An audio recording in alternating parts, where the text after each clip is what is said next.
Partia ish kryeministrit Maqedonas Nikola Gruevski VMRO DPMNE vazhdon të kundërshtoj platformën shqiptare ndërsa flet për detaje sekrete të një marrëveshjeje që mund të dëmtojë shtetin.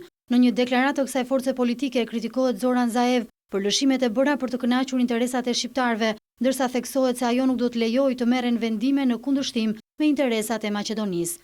Zoran Zaev dhe LSDM nuk e kanë problem që të debatojnë lidhur me ndryshimin e himnit, stemës dhe flamurit me qëllim final që të përfaqësohen edhe shqiptarët. Ata nuk e kanë problem të ndryshojnë emrin brenda një viti, vetëm që të kënaqin platformën shqiptare dhe të bëhen pjesë e NATO-s. Nuk e kanë problem të zyrtarizojnë gjuhën shqipe në dokumente, madje edhe valutën apo uniformat, duke patur parasysh që detajet e marrëveshjes i mbajnë sekrete.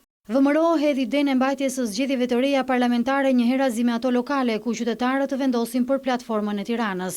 Afrohen zgjedhjet lokale dhe zgjidhja më e mirë për krizën është që Zaev të marrë guximin dhe të pranojë të vendosë platformën përpara qytetarëve.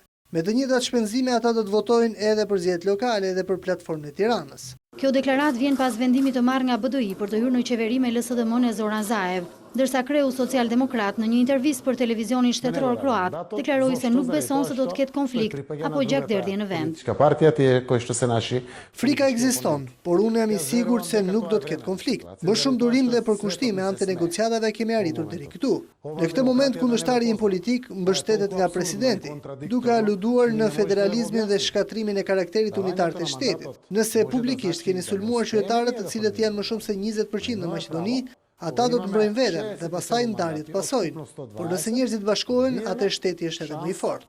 Presidenti Ivanov nuk pranoi të mandatojë Zaev për qeverinë dhe nuk e ka rishikuar vendimin, pavarësisht kritikave të ndërkombëtarëve.